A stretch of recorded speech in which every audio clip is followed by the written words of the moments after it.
जय मंगलभूदाणं विमलाणं डाणदंसनमयाणं त्रैलोक्यसेराणं नमो सया सर्वसिद्धाणं। जय बोलो महावीर स्वामी की,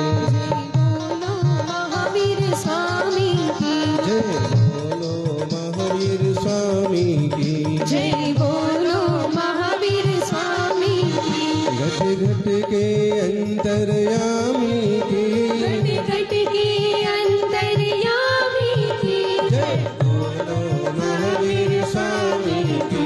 जय बोलो महावीर स्वामी की।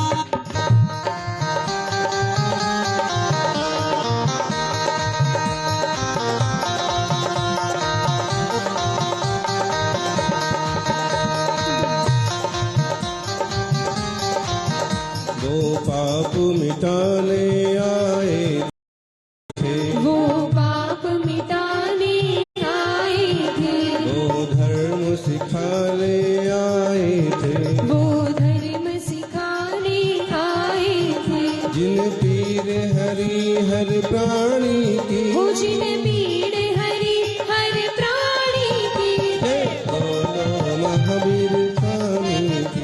जय बोलो महावीर स्वामी की। हो घट घट के अंतर्यामी की, घट घट के अंतर्यामी की, जय बोलो महावीर स्वामी की, जय बोलो महावीर स्वामी की, जय बोलो महावीर स्वामी की। आदिम तीर्थेश्वर आदि विधाता देवाधिदेव महादेव आदिनाथ भगवान की, जय हो, वर्तमान जिन शासन नायक वर्धमान महावीर भगवान की, जय हो, आचार्य श्री आदि सागर जी महाराज की, जय हो, आचार्य महावीर कीर्ति महाराज की, जय हो, तपस्वी सम्राट गुरुवराज श्री सन्मति सागर जी महाराज की, जय हो। बोले परम पूज्य चक्रवर्ती सन्मति लघुनंदन आचार्य भगवान श्री सुनील सागर जी गुरुदेव की जय हो। नमस्ते नमस्ते। तीर्थ तो सब धर्मों में होते हैं, लेकिन तीर्थंकर केवल जैन धर्म में होते हैं, और संत तो सब धर्मों में होते हैं, लेकिन संत दिगंबर केवल जैन धर्म में होते हैं। बात ठीक है, जैनों ने तीर्थंकर नाम दिया है। जो तीर्थ को करे, तीर्थ का मतलब होता है रास्ता बनाने वाला। तीर्थ मतलब होता है घाट, सरयू तीर्थ, गंगा तीर्थ मतलब घाट। इस किनार से उस किनार तक कैसे पहुंचे, इस तट से उस तट पर कैसे पहुंचे, ये जिन्होंने बताया वो कहलाए तीर्थंकर। संसार के तट से और परमात्मा के तट तक कैसे पहुंचे, संसार परिभ्रमण से मुक्त होकर के मोक्ष कैसे पहुंचे, ये जिन्होंने मार्गदर्शन किया वो कहलाए तीर्थंकर। तीर्थंकर गिनती के 24 होते हैं, लेकिन भगवान बहुत होते हैं, अनेक हो सकते हैं। जैन शास्त्रों में श्री राम को भी भगवान कहा है, हनुमान को भी कहा है, और अनेक और भी नाम आते हैं। बात ठीक है, और ये भी ठीक है कि संत तो दुनिया में बहुत होते हैं, लेकिन सर्व संग त्याग करने वाले दिगंबर मुनि, चूंकि वैदिक संस्कृति में भी नागा साधु होते हैं, लेकिन पूरी तरह से प्रतिज्ञा पूर्वक सब कुछ त्याग करके अंतर्मुख स्वरूप की साधना करने वाले मुनिराजों के दर्शन जिन शासन में होते हैं। और ये जिन शासन किसी जाति और पाति से बंधा हुआ नहीं है। वास्तव में जो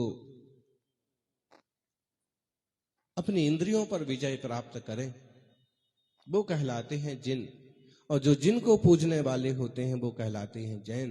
इसलिए जब हम जैन कथा साहित्य उठा के देखते हैं, इतिहास उठा के देखते हैं, तो ढेरों क्षत्रिय, ब्राह्मण, वैश्य और सभी वर्गों के लोग इसका अनुसरण करते नजर आते हैं।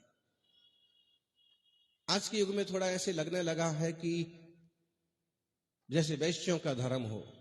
वास्तव में महावीर स्वामी खुद, अगर अपन जाति वर्ण की बात करें तो क्षत्रिय थे, नेमिनाथ यदुवंशी थे। महावीर भगवान के जो प्रमुख शिष्य थे गौतम गणधर, ब्राह्मण शर्मा जी। हाँ, मतलब ये एक ऐसी धारा है कि जो व्यक्ति जंजाल से दूर होना चाहता है, जो काम क्रोध विषय वासना से ऊपर उठना चाहता है और संसार में रह के भी एक अच्छा जीवन जीना चाहता है, उसके लिए रास्ता है।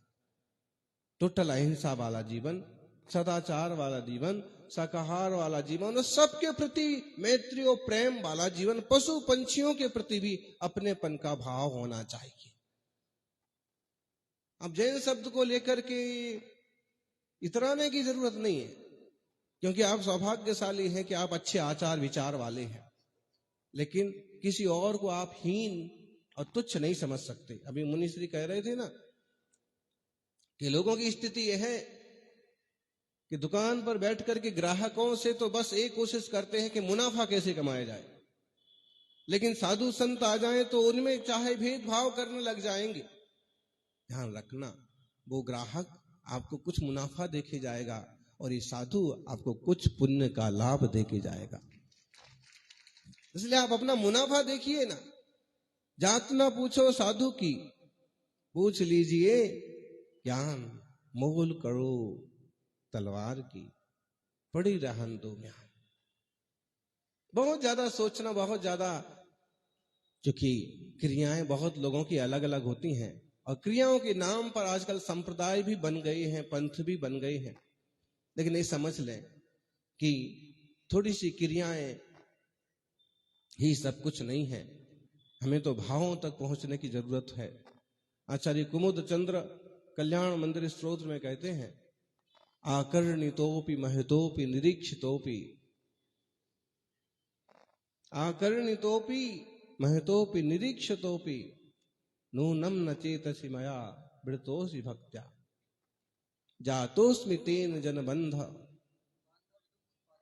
दुख पात्रम, अस्मात् क्रिया प्रतिफलन्ति न भाव शून्य। भगवान, हम आपके पास बहुत बार आए, आपका बहुत नाम जपा, आपकी बहुत पूजा की, आपकी बहुत अर्चना की, ये सब कुछ करने के बाद फिर भी आज मैं दुख पा रहा हूं। निश्चित रूप से कहीं ना कहीं मेरे भाव में खोट रही, इसलिए मुझे तिरस्कार भोगना पड़ता है, अपमान देखना पड़ता है। इसलिए भाव शुद्धि बहुत महत्वपूर्ण है। परिणामों की निर्मलता बनी रहे, इस पर ध्यान दें। और प्रभु का आशीर्वाद, गुरु की कृपा, पिता का आशीर्वाद, बड़े बुजुर्गों का आशीर्वाद क्या चीज होती है। एक कथा के माध्यम से, कहानी के माध्यम से आपने अब भी सुना, जंगल में भी मंगल हो जाता है। मिट्टी में भी हाथ डालो तो सोना हो जाता। सब कुछ संभव होता है, बस पुरुषार्थ करने की जरूरत है। सही दिशा में चलें, सही पुरुषार्थ करें। परिणामों को संभालना, सही दिशा में ले जाना बहुत कठिन है। कई बार जिस तरफ से हम मोड़ना चाहते हैं उसी तरफ जाते हैं, जिस तरफ से रोका जाता है भाव उसी दिशा में बढ़ते हैं। नेगेटिविटी जल्दी आती है और पॉजिटिविटी बड़ी मुश्किल से आती है। नकारात्मकता से बचना, सकारात्मक दृष्टिकोण बनाना बहुत आवश्यक है। अगर किसी से कोई शिकायत होती है तो विचार करना कि कम से कम कोई तो है कि हमारे आसपास है, अब उनसे भी शिकायत पैदा करने से क्या फायदा है। हो सकता है आपको किसी कोई चीजें पसंद नहीं आती हैं, लेकिन उसकी अपनी प्रवृत्तियां हैं, अपनी क्रिया है। आपकी भी तो कोई बातें हो सकती हैं जो उसे पसंद ना आए, लेकिन एक दूसरे से समझौता करके जीवन चलाना पड़ता है। आपने देखा होगा गांवों में भैंस के ऊपर कौवा बैठ जाता है और कौवा उसके ऊपर लगे हुए कीड़े खाता चला जाता है। कहते हैं कि इनमें समझौता हो गया। किस टाइप का समझौता हो गया?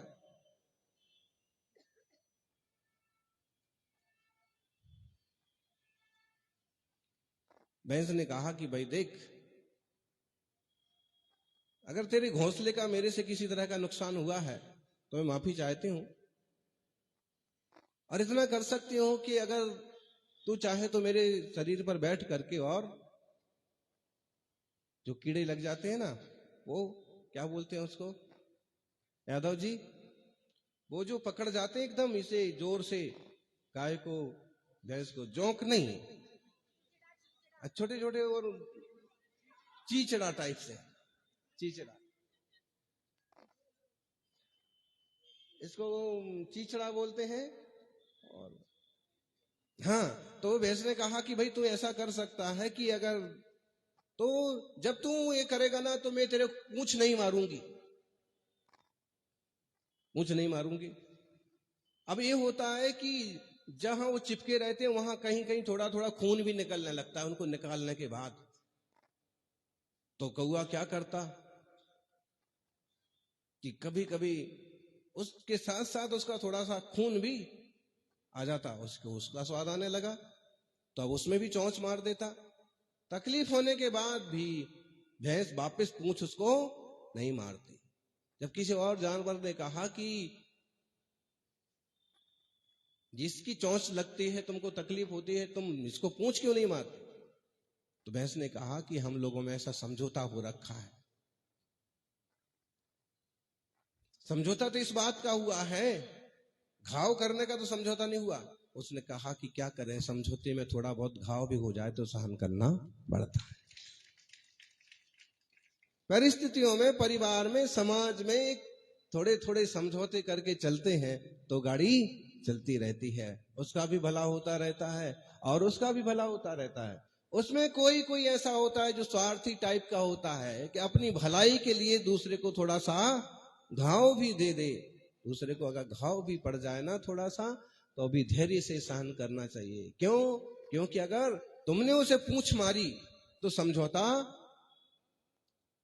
टूट जाएगा, खत्म हो जाएगा, उसकी भी आजीविका नष्ट हो जाएगी और तुम्हारी इलाज, तुम्हारा जो अभी सेवा हो रही थी एक तरह से, वो भी परस्परोपग्रहो जीवाना, एक दूसरे का उपकार करना, सहकारिता। महावीर स्वामी का संदेश है, परस्परोपग्रहो जीवानाम अहिंसा परमो धर्मा। परस्परो, परस्पर माने एक दूसरे का उपकार करना, एक दूसरे का सहयोग करना बहुत जरूरी है। अकेले दम पर आप क्या करेंगे? समूह होता है, ग्रुप होता है, तो एक अलग तरह की क्षमता बनती है।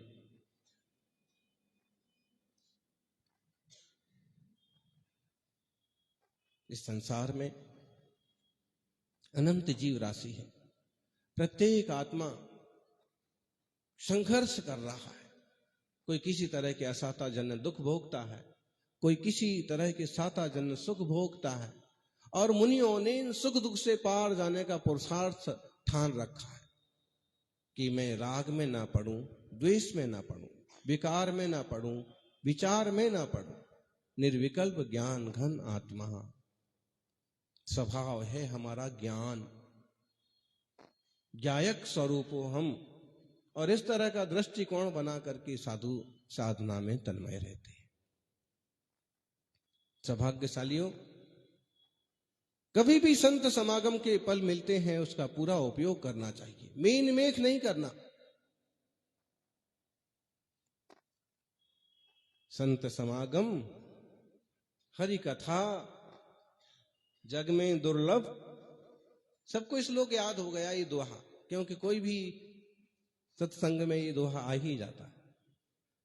संतों का समागम और प्रभु की कथा, भगवान की भक्ति, पूजा, आराधना, ये दुर्लभ है। और सुतदारा और लक्ष्मी तो पापी का मतलब है कि सामान्य लोगों को भी ये सारी चीजें मिल जाती हैं, बाल बच्चे मिल जाते हैं, घर बन जाता है। लेकिन ये जो संसार की चीजें मिलती हैं वो उलझन बढ़ाने वाली होती हैं, और देवशास्त्र गुरु का जो सानिध्य होता है वह उलझन छुटाने वाला होता है। इसलिए हम प्रभु चरणों में झुकना सीखें, विनम्र बनेंगे तो ऊपर उठेंगे। कद नहीं बढ़ता है एड़ियां ऊंची उठाने से, कद तब बढ़ता है प्रभु के चरणों में झुक जाने से। गुरु के चरणों में बड़ों के प्रति विनम्रता का भाव जरूरी है। बहुत लोग ऐसे होते हैं कि भगवान की तो भक्ति कर लेंगे, जाप कर लेंगे, गुरु को वंदन कर लेंगे, लेकिन अपने ही आसपास अपने माता पिता और पुरखों का और बड़ों का बिल्कुल भी सम्मान नहीं करेंगे। एक इंसानियत, एक संस्कृति के नाते हमें विनम्र और मृदु होना चाहिए, क्योंकि जो कठोर होते हैं अंततः उन्हें टूटना पड़ता है। विनम्र होते हैं वो झुक जाते हैं। परिवार को जोड़े रखने का एक तरीका यही है, समझौता, विनम्रता। जिन्होंने कुछ कहा है तो उसे आप झेल लें, कभी आपने कुछ कह दिया तो वो झेल लें।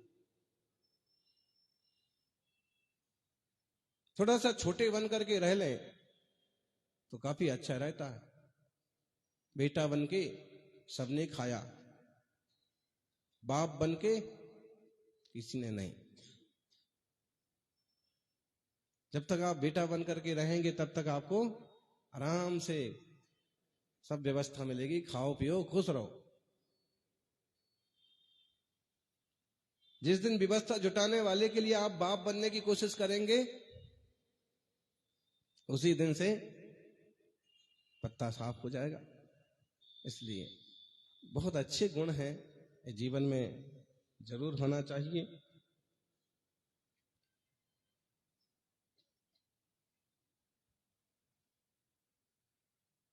माता पिता और गुरु तो इसी ढंग से सोचते हैं कि पीढ़ियों का उद्धार हो जाए, कल्याण हो, दुखी ना हो संतान। एक छोटा सा प्रसंग कि पिता ने देखा कि हमारे तीनों बेटे जो हैं, कितने बेटे, 2 भी हो सकते हैं, 3 भी हो सकते हैं, आजकल तो एक ही होता है। मुझे लगता है ना, ये जिस ढंग से जैनियों की जनसंख्या घट रही है, क्योंकि ये ज्यादा चतुर लोग हैं, सरकार कहेगी 2 तो ये कहेंगे 1 ही, बहुत बढ़िया है। सारा ठेका जिनने ले रखा है जनसंख्या नियंत्रण का, मुट्ठी भर है उसमें भी।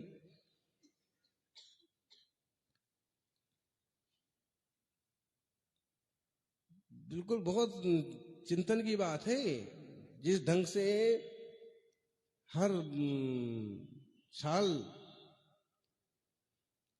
घट ही रहे एक तरह से, क्योंकि एक ही पुत्र है, एक ही बेटा है, बेटी है, वो भी कहीं विदेश चले गए, अमेरिका चले गए। यहां बहुत लोग आते हैं, महाराज जी रात्रि भोजन त्याग नहीं हो सकता है। क्यों? बेटा अमेरिका में रहता है, वहां जाना पड़ता है। वहां जाना पड़ता है तो पालन करने वाले तो अमेरिका में भी रहते हैं। बहुत लोग हैं जो हमसे यहां से व्रत लेके गए हैं, अमेरिका रह रहे हैं और पालन कर रहे हैं। व्रत तो पालन जहां करना चाहो करो।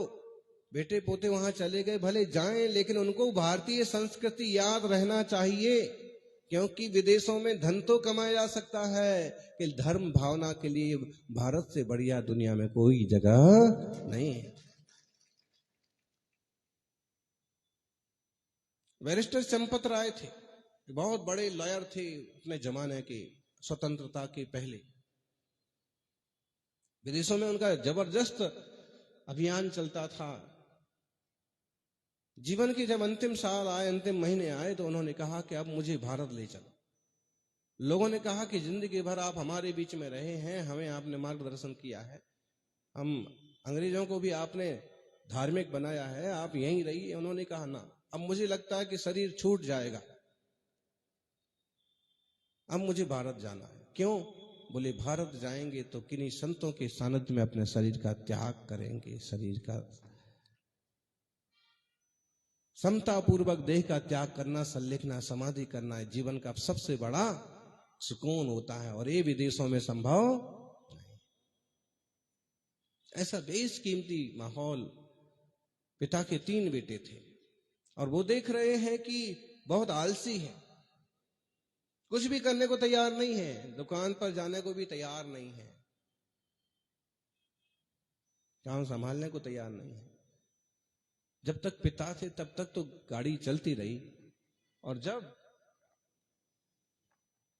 पिता का अवसान का समय आया, मरण का समय आया, तो उन्होंने देखा कि इनका क्या होगा। उनको कहा कि देखो भाई, अभी जो कुछ है सो ठीक है, लेकिन एक बात ध्यान रखो, कभी कोई कड़की लगे, कोई जरूरत पड़े तो खेत में धन गड़ा हुआ है, खोद लेना।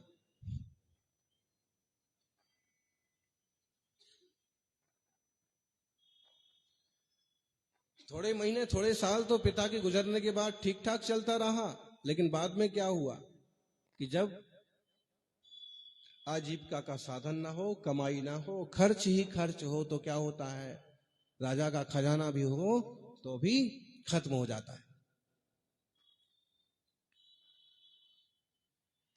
अब उनके कि खेत में खुदाई करना है, खेत में धन गड़ा है क्या। उन्होंने थोड़ी हिम्मत की और थोड़ा बहुत खोदा, फिर विचार किया कि इतना खोदने के बाद भी नहीं मिल रहा, पसीना पसीना हो गए। पिता के एक मित्र थे, उनने कहा, उनसे पूछे कि किस कोने में गड़ा हुआ है। और जब उनको पूछा तो मित्र को भी मालूम था कि सब जो है ना आलसी है, और खेत में कोई धन थोड़ी गाड़ा जाता है। उन्होंने कहा कि देखो भाई, तुम्हारे पिता एक अच्छे इंसान थे और उन्होंने जो कहा है सही होगा, तुमने खोदना चालू कर ही दिया है, तो अब मैं क्या बताऊं कि कहां होगा, लेकिन होगा खेत में, सारा खेत ही खोद डालो ना। और जो सारा खेत खोद दिया और नहीं निकला, तो उन्होंने कहा कि चाचा जी, आपने तो जो है परिश्रम करा दिया, बहुत मिला कुछ नहीं। उन्होंने कहा देखो, अब जब खेत खोद ही दिया, ऐसा करो, ये बीज ले जाओ हमारे पास से और बीज भी बो दो, और हर दूसरे चौथे रोज देखभाल करो, पानी दो।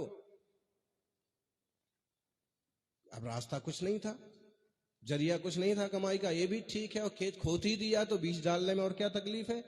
और जब उन्होंने खेती की और जब फसल आई, तो खेत में बालों के रूप में, फलों के रूप में धन ही धन पैदा हो गया। निर्धनता मिट गई। मेहनत करो, बुद्धि का उपयोग करो, और प्रमादी मत बनो। पिता की बात सत्य निकली। खेत में ऐसे खुदाई में धन नहीं निकला, लेकिन बीज बोया तो जो फल आए, फसलें बेशकीमती होती हैं। सौभाग्यशाली हो। ऐसे ही भगवान महावीर स्वामी कहते हैं कि खोदो, खुदाई करो, धन मिलेगा। और जब खुदाई करते हैं आप, थोड़ा धर्म ध्यान करते हैं, थोड़ा डूबते हैं और नहीं मिलता है, मुनिराज से पूछते हैं कि कुछ नहीं मिला, वो कहते हैं खोदते रहो। और जब खोदते रहते हैं, बार बार अभ्यास करते हैं, बार बार अंतर्मुख होते हैं, तो एक दिन निज आत्मा में परमात्मा स्वरूप धन की प्राप्ति होती है। अथाह शांति की प्राप्ति अपने भीतर ही होना है, बाहर से नहीं होना है।